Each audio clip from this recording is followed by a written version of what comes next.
this is extremely cloudy today. And so Harrington is in this group, I believe. That's the band. He would be in this group.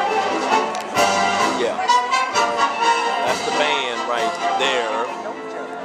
So Harrington is in this group. No, I'm just saying. She think. Oh, okay. Good morning and happy holidays, ladies and gentlemen.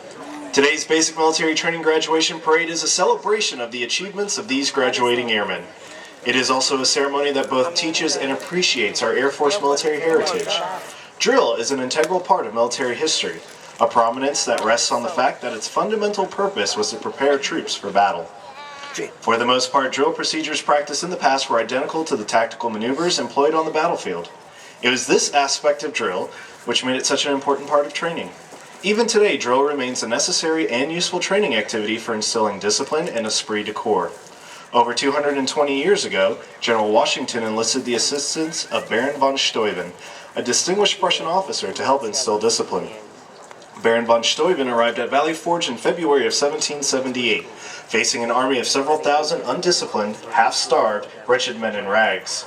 To correct these conditions, he set to work immediately and wrote regulations designed to teach the discipline of drill to a model company of 120 selected men. Discipline became a part of the military for these individuals as they learned to respond to commands without hesitation. As they mastered the art of drill and began to work as a team, this group developed a collective sense of pride in themselves and in their unit. Watching this model company perform, observers were amazed to see how quickly and efficiently the troops could be massed and maneuvered into different battle formations. Later, members of this model company were assigned throughout the regular army to teach drill. It was through this simple emphasis on drill that the effectiveness and efficiency of Washington's Continental Army were improved. In 1789, Baron von Steuben wrote the American Army's first field manual, The Regulations for the Order and Discipline of the Troops of the United States. The drill procedures placed into effect at Valley Forge were not changed for over 85 years, and many of these same procedures are still in use today. One form of drill is the salute. Since early times, men of arms have used some form of salute as an exchange of greeting, the most popular of which has been the hand salute. This exchange has been preserved, and its use continued in all modern militaries, which inherit their traditions from the age of chivalry. Throughout today's ceremony, you will see the airmen presenting arms as one form of the military salute. The civilian counterpart of the salute is manifested in various ways, such as placing the right hand over the heart when the national anthem is played, or raising the hand when greeting a friend. The military salute is given in the same manner as a gesture of recognition and a friendly greeting to a comrade in the honorable profession of arms. To maintain the proper decorum and respect for events such as this, we ask that you abide by the following standards while you are here. First, there will be times that you will be asked to stand for the invocation, the playing of the national anthem, ruffles and flourishes, the playing of the Airforce song, the reciting of the oath of enlistment, and the Airman's Creed. Second, we ask that you remain silent during these times, reflecting on the price that has been paid for our freedom. Third, we ask that you pay respect to the flag during the national anthem and as it passes during the review. Military members in uniform will stand at attention and render a salute. Civilians should stand and place their right hand over their heart. Veterans and military members not in uniform may render a salute or place their right hand over their heart.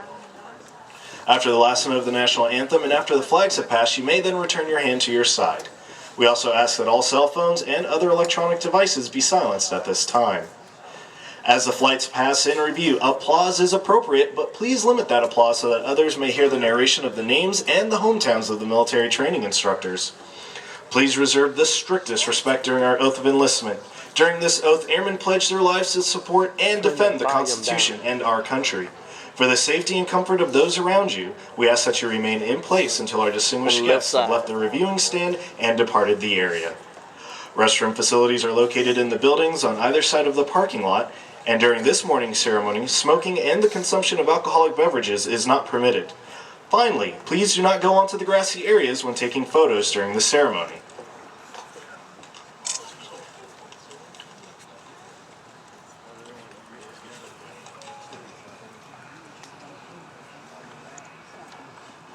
You want me to turn it down? The flights before you today are named after Air Force pioneers who have made significant contributions to our enlisted heritage.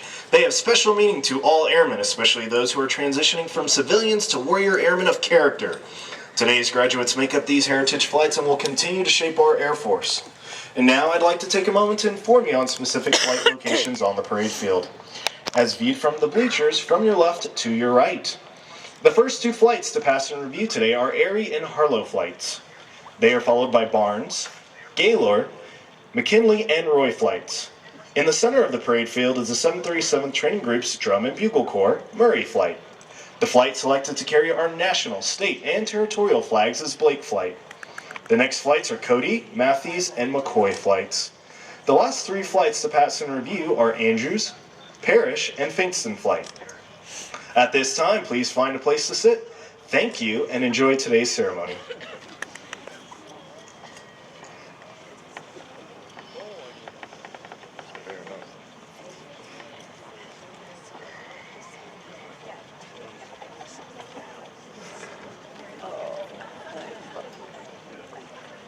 Can't look up your much at one.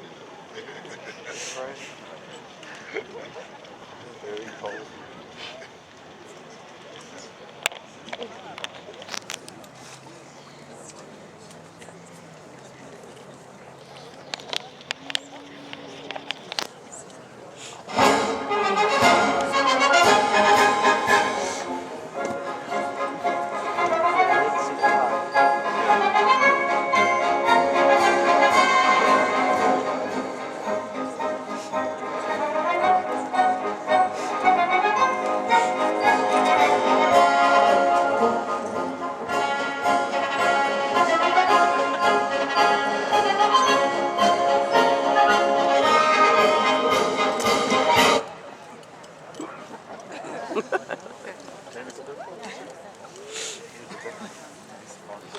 Ladies and gentlemen, please stand for the entrance of our official party.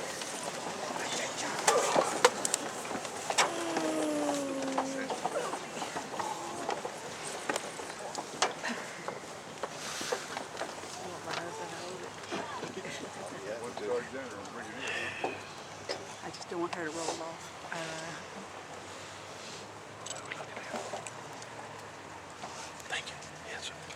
Please remain standing for the invocation given by Chaplain Lantigua.